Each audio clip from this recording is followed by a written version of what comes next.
हाँ इस बार हरा सकते हैं बच्चों को। इस समय जो एकजुट हो रहे हैं लोग, क्योंकि इनकी विचारधाराओं से अलग होकर, क्योंकि बीएसपी की विचारधारा की तरफ आ रहे और इस देश की इस शासन व्यवस्था को देखते हुए कि इन्होंने हर सरकार का या हर पार्टी का शासन व्यवस्था देखी और कोई भी इस जनता के प्रति अच्छी तरह से नहीं उभर पाई या अच्छी तरह से काम नहीं कर पाई। तो आज जरूरत है बहुजन समाज पार्टी बहन मायावती जी की। भाई जनता तो यहाँ चाह रही है बीएसपी है। अच्छा, जो आज का जो माहौल है देश में, जो सरकार बननी चाहिए बहुजन समाज पार्टी की बननी चाहिए। मायावती जैसी लीडर आनी चाहिए इस देश के अंदर, जो इस देश की सत्ता को संभाल सकती है सही ढंग से। यहाँ पर उनके अंदर कोई भेदभाव नहीं है, सर्व समाज की सरकार बनाती हैं। जब भी 4 बार सरकार बनी उत्तर प्रदेश में, हर बार हर समाज हर वर्ग का व्यक्ति उसमें लिया गया। और राजनीति का जो पहलू है, पहला पहलू या वो कह जो एक तरह जो ट्रेनिंग सेंटर है वो बहुजन समाज पार्टी है। जितने भी लीडर आज चमक रहे, जनरल वाले या अदर कास्ट के किसी भी जनरल से, SC ST OBC माइनॉरिटी के जितने भी लीडर हैं, आज जो दूसरी पार्टी में भले ही चले गए पर उनका कोई अस्तित्व नहीं है, वो अस्तित्व विहीन है। क्योंकि बहन जी ने जो शासन चलाया 5 साल या जो 4 बार सत्ता चलाई है उत्तर प्रदेश के अंदर, वो आज तक किसी ने न चलाई न आगे भविष्य में चला सकता है। और उन्होंने जो देश के अंदर परिवर्तन किया है कि हर समाज को समान अधिकार मिलना चाहिए, इसमें कांग्रेस ने आज तक कुछ नहीं किया। बीजेपी 10 साल हो गई, 11वीं साल चल रही है, बीजेपी ने कुछ नहीं किया। और केजरीवाल ने यहाँ पर क्या है, केवल कूड़े के ढेर लगाने का काम किया है। नाली खरंजा देखा जाए सब सड़े पड़े गंदे पड़े। और यहाँ पर एक काम जो बड़ा विशेष किया गया कि भाई प्रलोभन बहुत दिए जाते हैं कि हम DTC के कर्मचारियों को पक्का करेंगे, जल बोर्ड के कर्मचारियों को पक्का करेंगे, MCD के कर्मचारियों को पक्का करेंगे। और यहाँ पर एक काम और जो सबसे गलत किया गया कि यहाँ पर जो 14,000 या 15,000 जो युवक थे, युवतियाँ थीं, उनकी जो सिविल डिफेंस में थे, उनकी नौकरी को खाकर वह उसने को बर्बाद कर दिया। आज बहुत से बच्चे उनमें आत्महत्या करने पर उतारू हैं, जिन्होंने आत्महत्या भी की है। तो ऐसी सरकारों की यहाँ पर जरूरत नहीं है। यहाँ पर सरकार की जरूरत है केवल बहुजन समाज पार्टी की, क्योंकि वही सत्ता अच्छे ढंग से चला सकते हैं, इस देश का विकास करते हैं। अच्छा, आज यहाँ पर जो है वह आकाश आनंद की भी एक रैली है और थोड़ी दूरी पे पड़पड़गंज के अंदर चंद्रशेखर रावण की भी रैली है। तो क्या कहना चाहेंगे, चंद्रशेखर रावण ने पहले नहीं करी या इसको देखते हुए करी, क्या कहेंगे सर? ये तो मतलब चंद्रशेखर तो आजाद तो भाई वो तो अपनी जगह काम कर रहे हैं, मैं उनसे बारे में कुछ नहीं कह सकता। मैं तो बहुजन समाज पार्टी के बारे में कह सकता हूँ कि बहुजन समाज पार्टी ने काम किया। और ये जो चंद्रशेखर के साथ हैं या बहन जी के साथ? मैं बहन जी के साथ हूँ। क्यों बहन जी के साथ? बहन जी का सत्ता के साथ हूँ, उन्होंने काम बढ़िया किया है। इसलिए हम लोग संगठन पार्टियां तो ये कहते हैं कि जो बहन जी की सरकार आती है तो जातिवाद बढ़ जाता है। जातिवाद तो और भी अभी नहीं, बीजेपी में नहीं बढ़ रहा है भाई। वहाँ पर कांड हो गया हाथरस में, एक वाल्मीकि समाज की बेटी को मतलब जिंदा जला दिया गया और जो रात में जला दिया। वहाँ का MLA भी वाल्मीकि, वहाँ का मतलब MP भी वाल्मीकि। उन्होंने क्या किया बीजेपी में रहते हुए?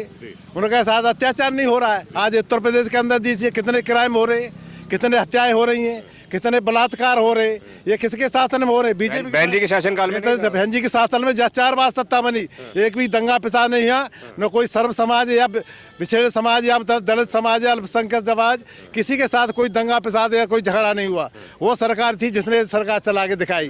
क्योंकि आकाश आनंद आ जा रहे हैं, तो आकाश आनंद जो नया युवा लड़का है और वो आगे चल के बहुजन समाज पार्टी को आगे बढ़ाने का पूरा प्रयास करेगा और आगे बढ़ने की हमें संभावना है कि आगे पार्टी जो आगे बढ़े। राजनीति अनुभव नहीं है ऐसा लोग बोलते हैं। राजनीति अनुभव तो धीरे धीरे होता है, कोई पेट में सीखे बच्चा भी नहीं आता है भाई। सीख जब राजनीति में आएगा तभी तो सीखेगा, समाज में निकलेगा आदमी तब सीखेगा, उससे पहले क्या सीखेगा? क्योंकि जो कुछ है समाज देती है। समाज एक जनक है, क्योंकि कहते हैं भाई जनक है, एक पिता के समाज है।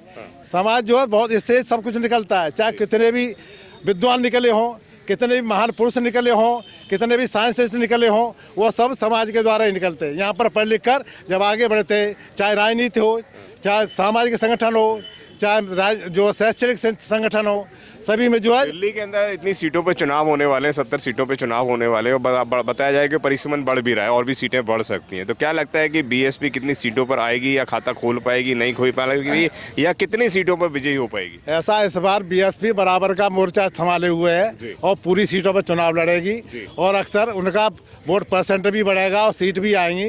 ये तो नहीं कह सकते भाई कितनी सीट आएंगी, ये तो आगे भविष्य बताएगा, क्योंकि जनता बताएगी जनता किसको वोट देती है। जनता के द्वारा अनुमान है कि इस बार बीएसपी के ओर लोगों का रुझान है और उधर जाने की सोच रहे हैं। जिस तरीके से बीएसपी का पहले अपने काफ़ी बड़े सारे कैंडिडेट थे, तो लग रहा है कि दिल्ली में इस बार आ पाएंगे।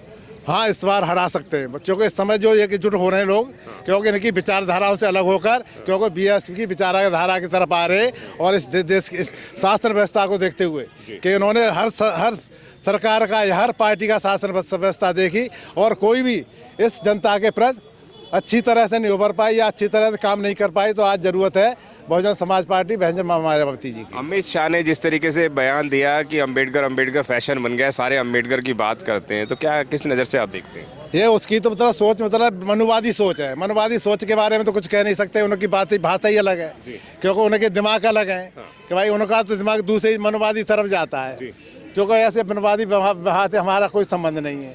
आदमी कौन कह रहा है, उसकी सोच है, वो कह रहा है, वो गलत बोल रहा है। इस प्रकार नहीं बोलना चाहिए। एक महापुरुष के लिए इस प्रकार के शब्दों का प्रयोग नहीं करना है जो उचित अनुचित है।